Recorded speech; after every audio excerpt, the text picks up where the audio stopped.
Welcome to the most authoritative boxing channel here on social media.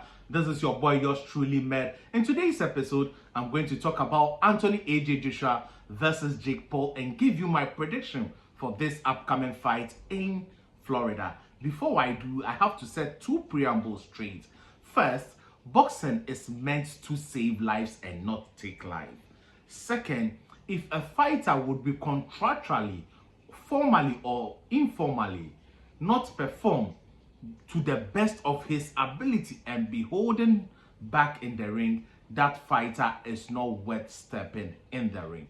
Now, with those two preambles set, I want to state for the record that if boxing is meant to save life, the gap between Jake Paul and Anthony AJ Joshua is too vast for that particular fight to be sanctioned. Anthony AJ Joshua is a two-time heavyweight champion of the world, and on both occasions he was a unified champion.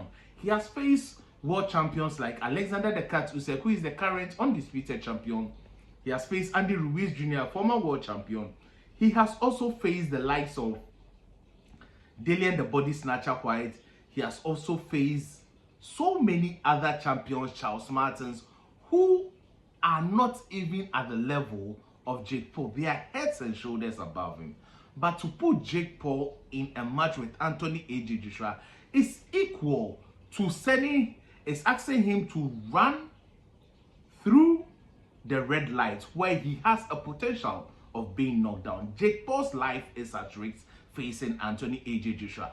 They must have the best of medics in the arena the day Anthony AJ Joshua faces Jake Paul. They must have a neurosurgeon on standby the day Anthony AJ Joshua faces Jake Paul, because that fight has a potential of causing so much damage to Jake Paul, because Anthony AJ Joshua is a hard hitter.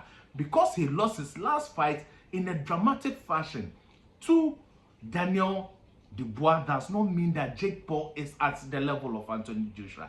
Jake is arguing that Joshua is low. Joshua does not have the chin. But you can say all those things until you step into the squared circle. When the two of them faced off, you could see a vast difference in both of them. Anthony AJ Joshua was here. Jake Paul was looking at his chest. This is a huge guy.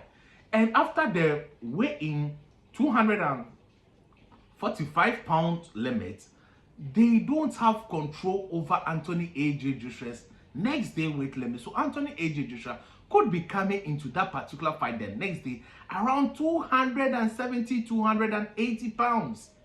And that would be dangerous for Jake Paul. We are not looking at that. We are just looking at that, the marketability, the new eyeballs that would come to you. Yes, it is good.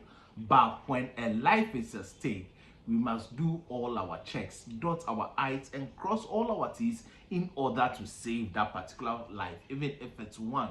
No matter how the person is determined, sometimes we need to save people from themselves. And I think that Jake Paul needs saving.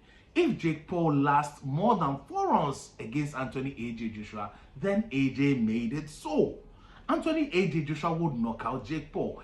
Jake Paul may not be a stiff of a fighter like Francis Ngannou, but Francis Ngannou has been taking knees from proper fighters, and those, so his body is more accustomed to. Jake Paul, out of his 12 wins, has fought 5 debutants. Jake Paul has 1 loss, and that loss was to Tommy Fury. And Tommy Fury is not a proper boxer. He has been fighting the likes of Chavez. Chavez, we all know the story about Chavez. We all know the story with regards to Iron Mike Tyson. We all know the story with regards to Spider, the MMA legend. Those are not fighters. Please, we should have a look at this again. Netflix would be televising the match, and I would be watching. But the life of Jake Paul is more important than any other thing. I think that we should look at the whole scheme again of fight influencers and proper boxers of a certain magnitude coming face to face with each other. So this is my take, and from what I have said, you can clearly tell that I am picking Anthony AJ Joshua to win in a dramatic manner within 4 rounds against Jake Paul. I don't see Jake Paul going beyond 4 rounds, because if Anthony AJ Joshua lands the first jab, Jake Paul will start running in the ring and it will not be an entertaining fight. I don't think that this is a fight that the fans were calling for, but this is a fight that would bring more eyeballs to the game. Anthony AJ Joshua, kudos to him. He's getting about $17 million for this fight. Jake Paul is also getting about that amount or a bit more. But the American fans should stop looking at Anthony AJ Joshua like the man who lost to Andy Ruiz Jr. Andy Ruiz Jr. is a fighter. He is a fighter. He may be chubby, but he has been doing boxing long enough and understand the rudiments and the skill level and how to resist a punch and how to disguise it and how to set up people. He understands more than Jake Paul. Jake Paul's life is at risk and we must save him. I pray that he goes back to his family in one piece. This is my take on Anthony AJ Joshua versus Jake the Problem Child Paul. Round 4, dramatic stoppage.